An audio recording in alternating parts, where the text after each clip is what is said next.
미국에서 혼자 거주 중인 여성이 자택에서 참변을 당하게 됐습니다. 사교성도 좋아 지인이 많았는데요.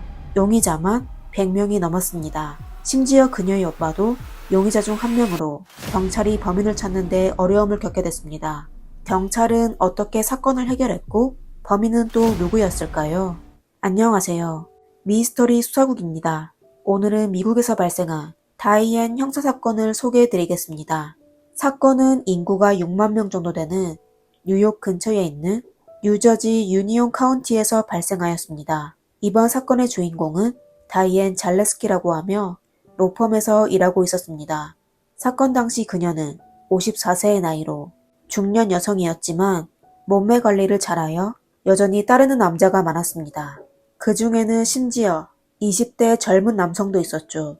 사실 그녀는 30대 초반에 한 번에 실패한 사랑을 했었는데요. 그 후부터 독신으로 살았으며 단연간 연애도 하지 않았고 아이도 없었습니다. 하지만 사교성이 좋아 친구가 많았습니다. 사건 발생 1년 전 53세의 다이앤은 조기 은퇴하여 사교활동을 더욱 적극적으로 참석하였습니다. 그리고 그녀는 부모님과 오빠와 가까이 살고 싶어 그들의 집 근처에서 주택을 구입하였습니다. 그녀는 거의 매일 가족들과 모였으며 자유로운 삶을 즐겼습니다. 하지만 은퇴 후의 행복한 생활은 1년 만에 무너지게 됐습니다.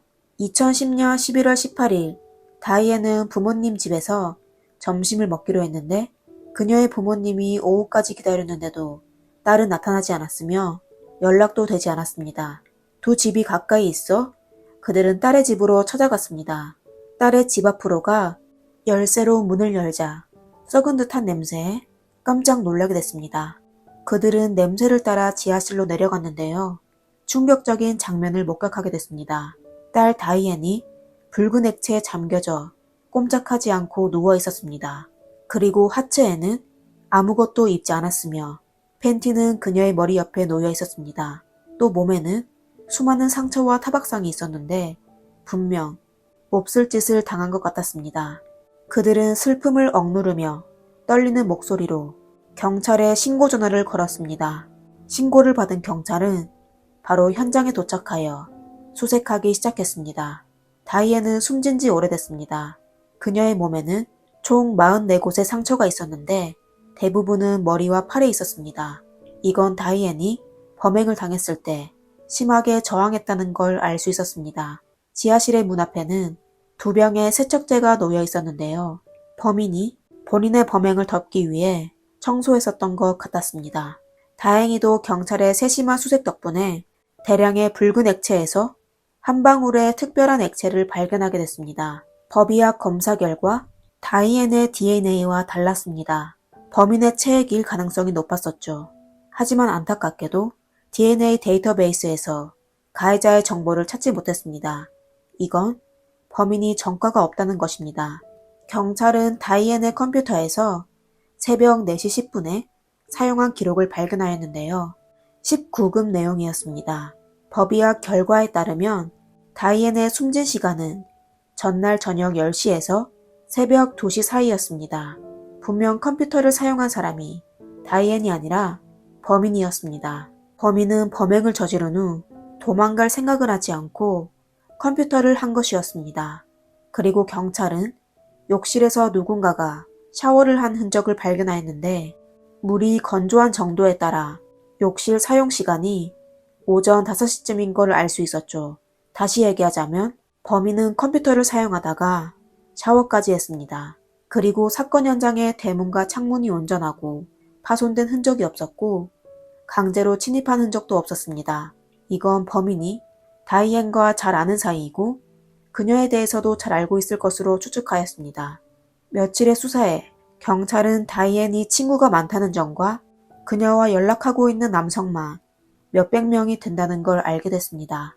이건 용의자가 몇백 명에 달한다는 건데 어디서부터 조사를 해야 할지 막막했습니다.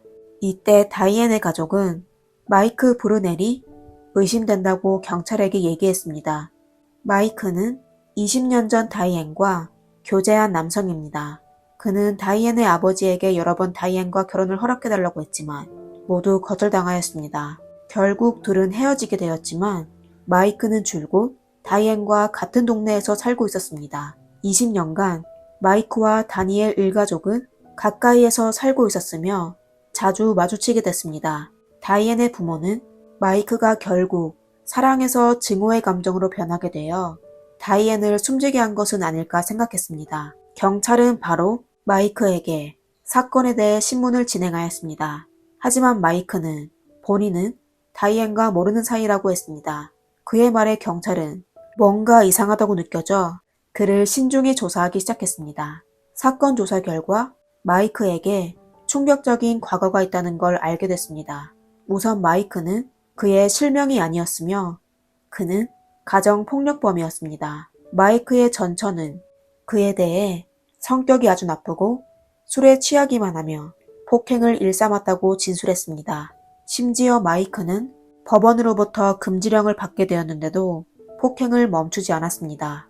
마이크의 가정폭력 이력과 폭력적인 성격은 다이앤이 구타당한 상황에 일치하여 경찰은 그에 대해 더욱 의심을 하기 시작했습니다. 경찰은 그에게 사건 당일 행적을 물었습니다. 그는 여러 일을 했다고 했지만 전부 증명할 수 없어 알리바이가 되진 않았습니다. 경찰은 마이크가 사용했던 물컵을 가져가 DNA 검사를 진행하였는데 사건 현장에서 발견된 DNA와 불일치하여 마이크가 전과가 있는 건 맞았지만 이번 사건의 범인은 아니어서 그를 용의자 혐의에서 배제하였습니다. 마이크도 범인이 아니라면 범인은 누구였을까요? 사건은 다시 미궁으로 빠지게 되었습니다. 그러다 며칠 후 경찰은 중요한 단서를 얻게 됐습니다. 충격적인 소식이었죠. 법의학 검사 결과 다이앤의 팬티에서 소량의 남성의 체액을 발견하게 되었는데 다이앤의 오빠 로웬의 DNA로 밝혀졌습니다. 다이앤의 친오빠이므로 경찰은 그를 의심한 적이 없었는데요. 자세히 생각해보면 로웬은 용의자에 적합하였습니다. 우선 다이앤과 로웬은 가족이었기 때문에 친오빠 로웬에 대해 무방비 상태였을 것이며 또 로웬 역시 여동생의 집 구조와 인간관계에 대해서도 잘 알고 있었을 것입니다. 그렇기에 범행을 저지르고 당황하지 않고 다이앤의 집에서 오랫동안 머물다가 떠났을 가능성이 높았습니다. 그 당시 여동생을 찾아올 사람이 없다는 걸 잘 알고 있어 서둘러 떠날 필요가 없었기 때문이었죠. 이에 경찰은 바로 로웬을 경찰서로 불렀습니다. 그들은 DNA 결과를 로웬에게 보여주자 그는 놀란 표정을 짓게 됐습니다. 로웬은 절대로 본인이 아니라고 했으며 심지어 경찰에게 미쳤다고 욕까지 퍼부었습니다. 그러다 그는 오랜 생각 끝에 평상시 여동생이 본인의 옷을 세탁해줬는데 그때 본인의 체액이 다이앤의 팬티에 묻게 된 것 같다고 변명했습니다.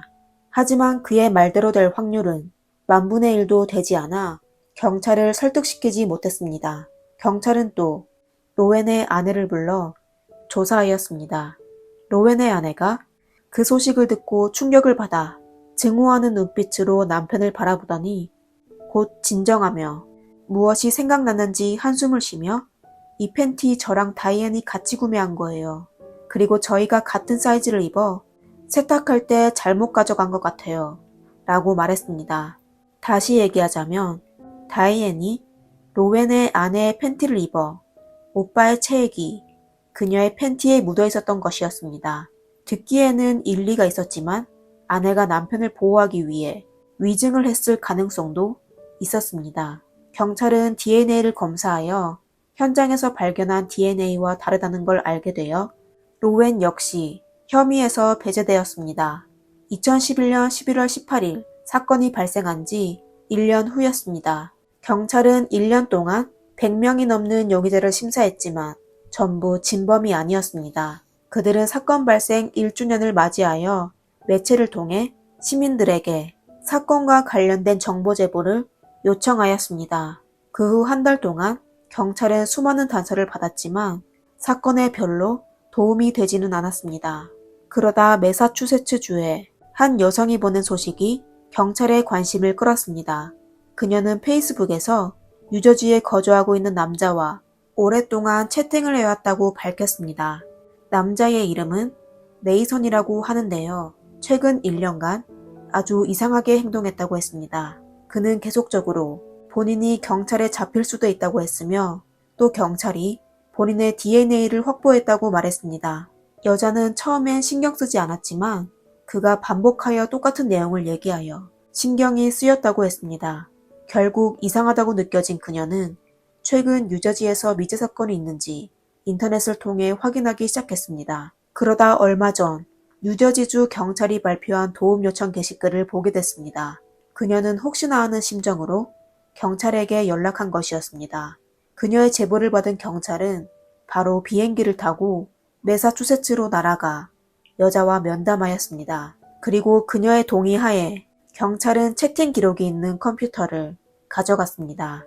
경찰은 두 사람의 대화 내용에 공개되지 않은 세부 내용이 있는 걸 발견하여 네이선을 유력한 용의자로 지목한 후 IP를 통해 그의 집 주소를 확인하였습니다. 경찰이 예상한 것과 같이 용의자의 집은 다이앤의 집 근처에 있었습니다. 그리고 용의자의 이름도 네이선이 아니라 아넬 예르우드였습니다. 1년 전 사건이 발생했을 때 경찰은 심지어 가까이 살고 있었던 그의 어머니와 이야기를 나눈 적이 있었습니다. 하지만 그 당시 경찰은 노인의 아들의 키가 150cm도 안 되는 난쟁이라 범인으로 의심하지 않았습니다. 그러나 이번에는 예르우드에 대한 혐의가 있어 경찰은 그의 집으로 가 그를 체포하기로 했습니다. 하지만 경찰이 그의 집에 도착했을 때 그는 집에 없어 경찰은 어쩔 수 없이 돌아가 다시 계획을 세웠습니다.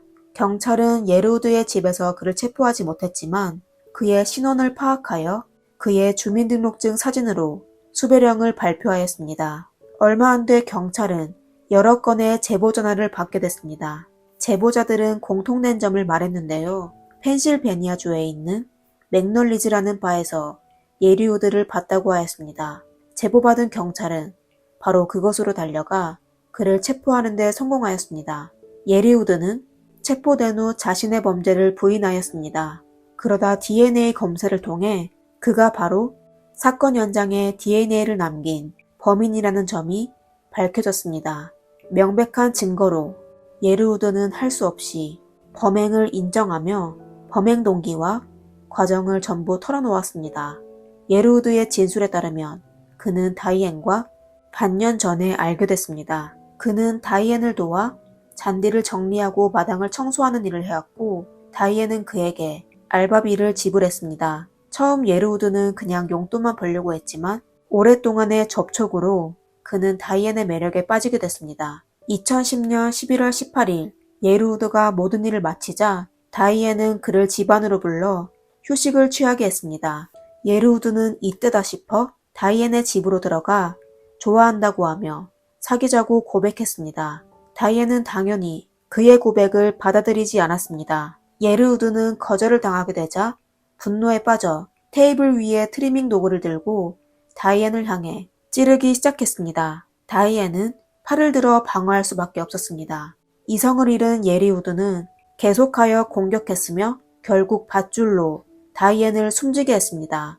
범행을 저지른 예르우드는 사건 현장을 청소하였지만 대량의 작업량으로 그는 바닥에 떨어진 한 방울의 피를 현장에 남기게 됐습니다. 이것 또한 그가 체포당하게 된 중요한 증거가 됐습니다. 예르우드는 현장을 청소하고 배가 고파 주방에서 요리했으며 그 후 몸에 남은 흔적을 깨끗이 씻고 나서야 다이앤의 집을 떠났습니다. 2014년 4월 11일 법원에서는 다이앤의 사건에 대해 재판을 시작했습니다. 예르우드는 본인의 범행을 전부 인정하여 특급 상해죄가 성립되어 30년의 유기징역을 선고받았으며 형기를 마친 후에는 트리니다드 공화국으로 추방될 것을 선고받았습니다.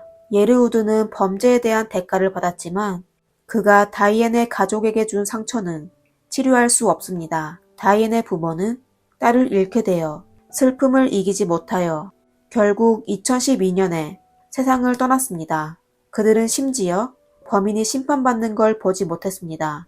다이앤은 본인의 선의가 본인의 목숨을 잃게 할 것이라고는 상상도 못했을 겁니다. 이번 사건을 시청하신 여러분들도 많은 생각이 드셨을 거라 생각합니다. 나쁘게 살지 않는다고 해서 안전이 보장되는 사회는 아닌 것 같습니다. 오늘의 영상은 여기까지입니다. 사건에 대해 어떻게 생각하시나요? 댓글로 남겨주세요. 재미있게 보셨다면 좋아요와 구독 부탁드리겠습니다. 미스터리 수사국입니다. 감사합니다.